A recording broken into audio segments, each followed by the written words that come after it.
Good morning, all students. Welcome back in Hindi माध्यमिक विद्यालय for our standard 9th. Our subject maths 2 गणित भाग 2 में मैं नैना गीते मैम और maths teacher. Our topic is त्रिभुज, हमारा थर्ड लेसन. आज के सेशन में हम लोग इस त्रिभुज का सबसे लास्ट वाला टॉपिक देखने वाले हैं. वो है समरूप त्रिभुज. समरूप त्रिभुज. समरूप त्रिभुज क्या है, समरूप त्रिभुज किसे कहते हैं, यही हमें देखना है. चलो आज के सेशन को हम शुरू करते हैं.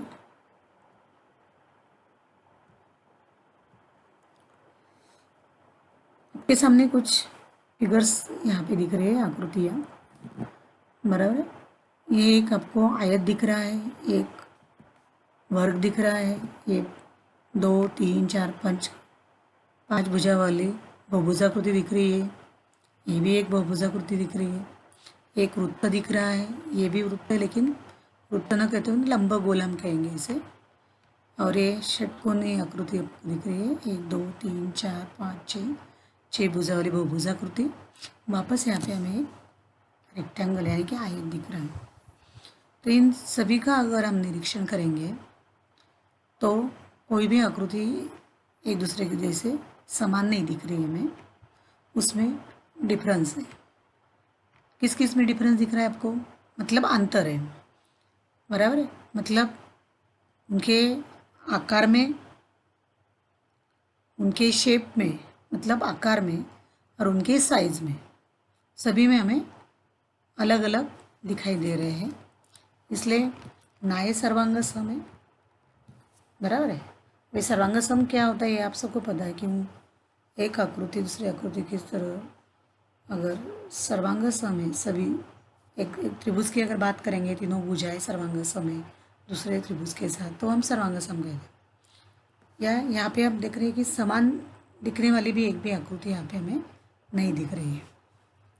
दूसरी आकृति का निरीक्षण करेंगे, क्या ये सर्वांग सम है, नहीं ना. या समरूप भी नहीं है, कि समान रूप वाले भी नहीं है. इसका रूप अलग है, इसका रूप अलग है, इसका रूप अलग है, इसका रूप अलग, इसलिए हम इसको समरूप, सम यानी कि समान रूप वाले भी नहीं है, राइट. अभी ये नीचे एक आकृति दिख रही है आपको, क्या है, 2 डॉग्स है यहाँ पे. दोनों का अगर आप अच्छे से निरीक्षण करेंगे, दोनों एक जैसे दिख रहे हैं, लेकिन उनमें क्या डिफरेंस है, क्या फ़र्क दिखाई दे रहा है आपको, कि एक बड़ा है और एक छोटा है. लेकिन अगर हम उनकी जाति की अगर बात करेंगे, दोनों एक ही प्रकार के हमें दिख रहे हैं, लेकिन सिर्फ उनके शेप में फ़र्क है, यानी कि आकार में फ़र्क है. एक बड़ा है और एक छोटा है, ओके. लेकिन दिखने में दोनों सेम है, दोनों सेम दिख रहे हैं हमें, एक ही प्रकार के और समान दिख रहे हैं, ओके. लेकिन उनके आकार में हमें कम ज़्यादा दिखाई देता है. और कुछ आकृतियों के निरीक्षण करेंगे हम लोग. यहाँ पे भी अलग अलग तरह के भौमितिक आकृति आपको दिख रही है. वृत्त है यानी कि गोल है, त्रिभुज है, अलग अलग है, आयत है, वर्ग है, सभी दिख रहे हैं आपको, राइट. अभी ये और ये दोनों समान है, ओके. ये वृत्त भी समान है, लेकिन सिर्फ उनके, लेकिन एक ही जैसे वृत्त है, लेकिन उनके आकार में हमें अंतर दिखाई दे रहा है. एक बड़ा है, एक छोटा है, उससे ही छोटा है, उससे ही छोटा है. वैसे त्रिभुज की बात करूँगी, देखो ये ग्रीन कलर के आपको दिख रहे हैं, ये एक बड़ा त्रिभुज है, वही शेप वाला ये दूसरा त्रिभुज है. अगर हम इसको उठाकर यहाँ पे रखेंगे तो वही दिखेगा, लेकिन कम ज़्यादा दिखेगा, ओके. लेकिन इसको उठाकर यहाँ पे रखेंगे तो एक जैसे दिखेंगे कि नहीं दिखेंगे, मतलब ना वो दिखने में सेम है और ना आकार में सेम है. लेकिन ये दोनों दिखने में सेम है, लेकिन आकार में कम ज़्यादा है. दूसरे वृत्त की भी, ये वृत्त को यहाँ पे उठा के रखा तो इस वृत्त के अंदर आ जाएगा, ओके. मतलब ये दोनों एक जैसे आकार के हैं, ओके. दिखने के लिए उनकी जो समान रूप वाले हैं, लेकिन उनके आकार कम ज़्यादा है. कोई भी आकृति आप लो, ये दोनों आयत ले लो आप, ये दोनों वर्ग ले लो, दोनों एक ही प्रकार के वर्ग है, उनकी चारों भुजाएं समान, मतलब इसका और इसका गुणधर्म समान है, दोनों दिखने में भी समान है, लेकिन उनके आकार कम ज़्यादा है। ऐसे जो आकृतियाँ होती है, ऐसे आकृति को समरूप आकृति कहा जाता है। कौन सी आकृति कहते हैं? समरूप। ये दोनों भी समरूप वाले यानी कि समान रूप वाले हैं, लेकिन ये दोनों समरूप वाले नहीं है, क्योंकि एक आयत है तो एक वर्ग है, राइट। तो हमें ऐसे आकृति, ये ऐसे आकृतियाँ हैं जो रूप में समान है, समान दिखाई देती है, लेकिन उनके आकार कम ज़्यादा है। ये इन सभी को हम समरूप आकृति कहेंगे। जैसे हम घर का नक्शा बनाते हैं और घर बनाते हैं, राइट। घर बनाने के पहले हम नक्शा बनाते हैं, नक्शा जैसे होता है वैसे ही घर तैयार करते हैं, लेकिन घर का आकार बड़ा होता है, नक्शा छोटा होता है, बराबर है। हमारा प्रतिबिंब फोटो अगर हम निकालते हैं, फोटो और हम, तो ये सभी समरूप वाली आकृतियाँ हैं, इसलिए उनको हम समरूप कहेंगे। अभी इस पार्ट में हमें समरूप त्रिभुज के संदर्भ में अध्ययन करना है। समरूप त्रिभुज क्या है वही देखेंगे हम लोग। समरूप त्रिभुज, मैंने अभी दो त्रिभुज निकाले यहाँ पे, एक्स वाई जेड और एक पी क्यू आर। दोनों एक ही तरफ के, दोनों एक ही रूप वाले दोनों त्रिभुज हमें दिखाई दे रहे हैं, एक बड़ा है और एक छोटा। लेकिन आकार की अगर बात करेंगे, लेकिन अगर कोणों की बात करेंगे तो ये कोण समान दिख रहा है, ये कोण समान दिख रहा है, जेड कोण और आर कोण भी समान दिख रहा है, तो ये दोनों त्रिभुज समरूप हैं, ओके। लेकिन सिर्फ कोणों के संदर्भ में अगर बात करेंगे तो नहीं, एक और दूसरी कंडीशन उनको जरूरी है। समरूप त्रिभुज को ही इंग्लिश में सिमिलर ट्रायंगल कहा जाता है, सिमिलर ट्रायंगल। तो समरूप त्रिभुज या समरूप आकृति किसे कहेंगे कि सेम शेप वाली है, यानी कि समान आकार वाली है, लेकिन उनकी साइज कम ज़्यादा है। साइज कैसे है? कम ज़्यादा है। कभी भी समान भी हो सकती है, उसे भी हम समरूप कहेंगे। तो same shape but not necessary the same size. सर्वांगासम त्रिभुज में क्या होता था? दोनों समान शेप के थे, समान आकार वाले और समान साइज वाले थे, बराबर है। जैसे एक त्रिभुज के ऊपर दूसरा त्रिभुज दिया तो बराबर तीनों शीर्ष बिंदु एक दूसरे के ऊपर आते थे, तो उन त्रिभुज को हम सर्वांगसम त्रिभुज कहते हैं। लेकिन समरूप के बाबत में क्या है कि उनके शेप सेम है। जैसे अगर हम समकोण त्रिभुज ले रहे हैं, बड़ा वाला एक छोटा समकोण त्रिभुज ले रहे हैं, दोनों समकोण त्रिभुज है, मतलब दिखने में सेम है, बराबर है, शेप उनका सेम है, बराबर है। यहाँ पे एक 90 अंश बन रहा है, वहाँ पे भी एक 90, लेकिन साइज कैसी दिख रही है? बड़ी और छोटी दिख रही है। सो कंडीशन क्या है पहली कि समरूप त्रिभुज के लिए सेम शेप होते, लेकिन but not necessary the same size. The same shape same size भी वो समरूप हो सकता है, लेकिन हर time not necessary the same size, हर टाइम वो एक ही साइज के होंगे ऐसे नहीं है। उनके करस्पॉन्डिंग एंगल यानी कि संगत कोण सर्वांगसम होंगे, समान होंगे, ये दूसरी कंडीशन है। और तीसरी, उनकी भुजाएं समान नहीं होगी, भुजाएं सर्वांगसम नहीं होगी, भुजाएं का अनुपात समान होगा, भुजाओं का अनुपात समान होगा। देखो यहाँ पे दो त्रिभुज मैंने छोटे निकाले हैं, यहाँ पे हमने कुछ नाम नहीं दिए, लेकिन मैंने कुछ कोणों के नाम दिए। यहाँ पे ये एक्स कोण है, यहाँ पे वाई और ये जेड कोण है। दूसरे त्रिभुज का ये एक्स वाई और जेड है, राइट। और भुजाएं दिखाई, जैसे ये भुजा, ये सी है और ये बी भुजा है, ये पी भुजा, क्यू भुजा, आर भुजा है।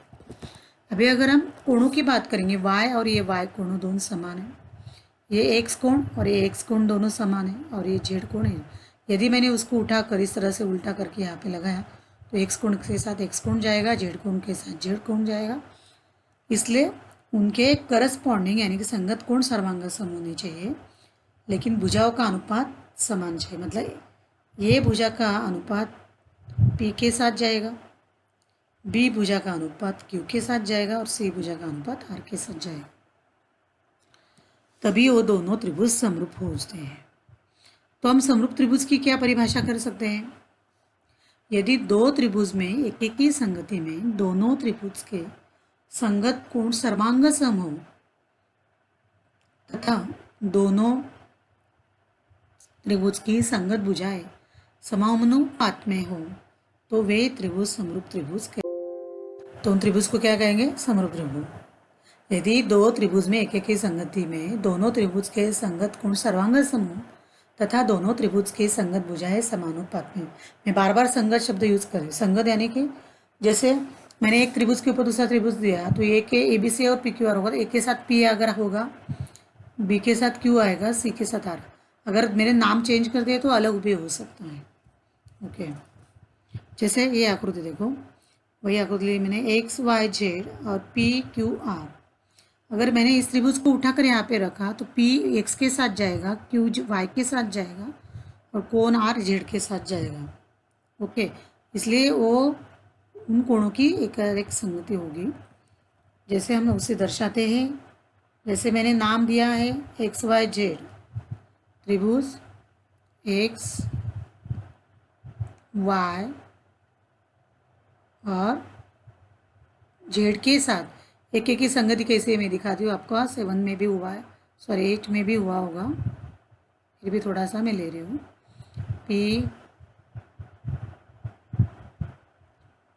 Q और R।